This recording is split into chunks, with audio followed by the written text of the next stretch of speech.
We are heading toward the airport.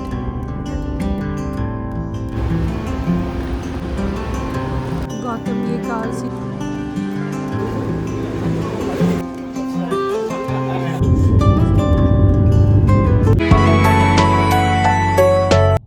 Hello everyone, I hope everyone is doing fine. So मैं जा रही हूँ trip पे, जिसे मैंने अपने लास्ट व्लॉग में ऑलरेडी मेंशन कर रखा है।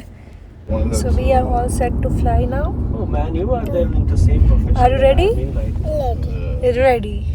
Full stack people are learning, So getting so much we are money. heading towards the If you are a full airport. stack developer, you are. We are heading you are toward killing the market. airport. Airport. Ivan also said airport. क्या बोल रहे हो? चीन टबाक tub tub. ये बैठे बैठे बोलते रहता है चीन टबाक टब टब। बोलो क्या बोल रहे हो? बोलो इवान, चीन टबाक।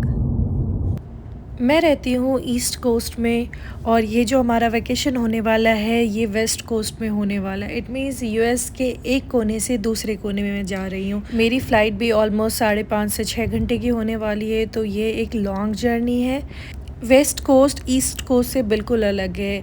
क्लाइमेटिक कंडीशन, लैंडस्केप और वहाँ की इवेंट टाइमिंग भी। तो जो ईस्ट कोस्ट है वो 3 घंटे आगे है। इट मीन्स कि अगर अभी अटलांटा जहाँ मैं रहती हूँ वहाँ पे अगर 9 बज रहे हैं सुबह के, तो जो वेस्ट कोस्ट का स्टेट होगा वहाँ पे सुबह के 6 बजेंगे। तो हम आगे हैं, वो 3 घंटे हमसे पीछे हैं।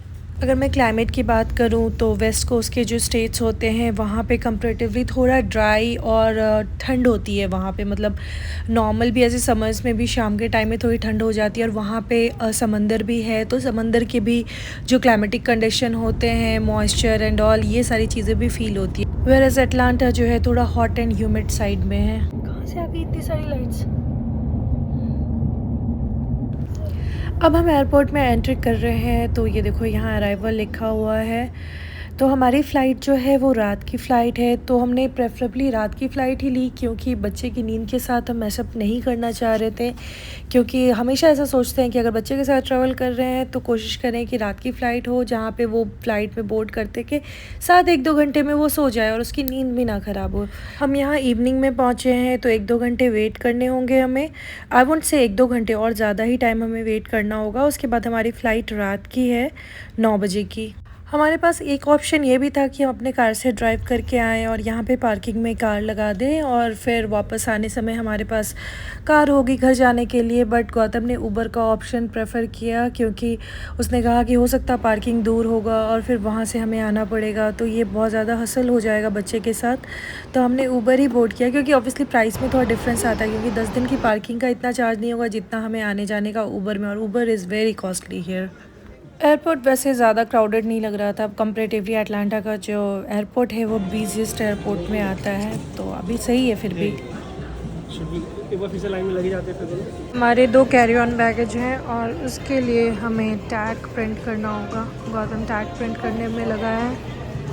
उसके बाद हम जाकर वहाँ पे चेक इन करेंगे। और ये इवान यहाँ बैठा है स्टॉलर में। Ivo, we are going to fly. Ivan, we are going to fly. हाँ।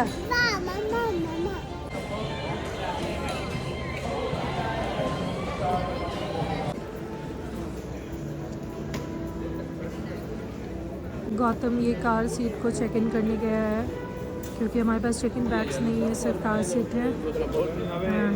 ये कैबिन बैग्स हैं। तो मैं अगर बैगेजेस की बात करूं तो यहाँ पे जो मोस्ट ऑफ़ द एयरलाइंस होते हैं ना, जैसे डोमेस्टिक एयरलाइंस हैं, उनमें जो बैगेज होता है वो हमारे टिकट के साथ फ्री नहीं आता है। तो यू हैव टू पे extra money for any baggage. अगर आप चेक इन बैगेज ले रहे हो तो उसके लिए आपको ज़्यादा पे करना होगा, अगर कैबिन बैगेज ले रहे हो तो उसके लिए थोड़ा कम होगा। बट जो आप टिकट का प्राइस करते हो उसमें सिर्फ़ और सिर्फ टिकट और सीट ही होते हैं। तो हमने अभी 2 कैबिन बैगेजेस लिए हैं, तो उसके लिए हमने पे किया था समवेयर अराउंड $100 और समथिंग, मुझे याद नहीं एग्जैक्टली। तो अब हमने यहाँ से मेट्रो बोर्ड किया है, तो टर्मिनल्स भी काफ़ी दूर दूर होते हैं, तो हम जैसे एंटर करते हैं वहाँ से हमें मेट्रो बोर्ड करना होता है और हम अपने टर्मिनल पे जा रहे हैं यहाँ से। एंड कार सीट और स्ट्रॉलर जो होता है वो हमारे चेक इन में या फिर हम साथ में भी रख सकते हैं। मोस्टली कार सीट को हमें चेक इन करना होता है और स्ट्रॉलर हम फ़्लाइट में अंदर लेकर जा सकते हैं, तो उसके लिए हमें एक्स्ट्रा पे नहीं करना होता है। हाँ, क्या है? यस, डॉग है। अच्छा चलो। तो फाइनली हमारा सारा check in, security check, everything is completed. तो अब हम जा रहे हैं गेट की ओर। तो हमारे पास काफ़ी टाइम है अभी। इवान बहुत एक्साइटेड है एरोप्लेन्स देख के, अलग अलग एरोप्लेन्स दिख रहे हैं इसे। तो we are heading towards the gate. हम लोग जा रहे हैं कैलिफोर्निया। तो हमारा जो स्टॉप होने वाला है वो है सैन फ्रांसिस्को फर्स्ट स्टॉप, और वहाँ से हमें 3-4 लोकेशंस हैं जिसे हमने फ़ाइनल किया है वो हम कवर करेंगे, जैसे कि उनमें से most famous Yosemite national park.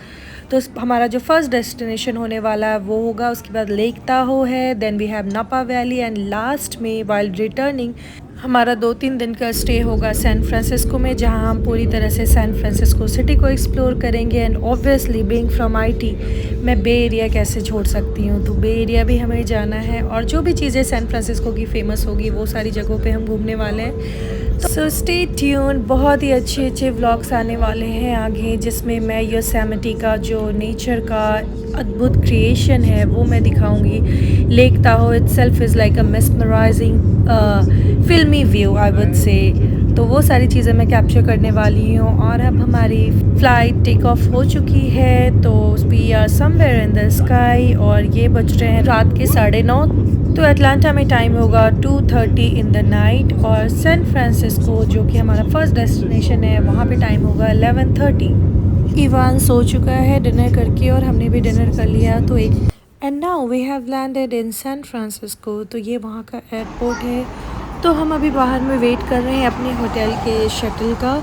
तो हमारे होटल की शटल आएगी और हमें होटल में ड्रॉप करेगी, और हमारा होटल बहुत दूर नहीं है एयरपोर्ट से, क्योंकि हमें यहाँ पे स्टे करना नहीं है। हम अपने नेक्स्ट डेस्टिनेशन के लिए सुबह में ही निकलेंगे, जो कि योसेमिटी नेशनल पार्क है। तो इसलिए हाँ, सुबह ही उठ के हमें हमारा कार भी पिकअप करना है। तो गौतम अर्ली मॉर्निंग उठ के जाएगा। हमने रेंटल कार लिया है यहाँ पे, और वो कार हमारे साथ रहेगी थ्रू आउट आवर ट्रिप। हमारे होटल की शटल आ गई है, तो मैं इस ब्लॉग को एंड कर रही हूँ। जो हमारा नेक्स्ट ब्लॉग होगा वो योसेमिटी नेशनल पार्क का होगा। See you in the next blog, bye.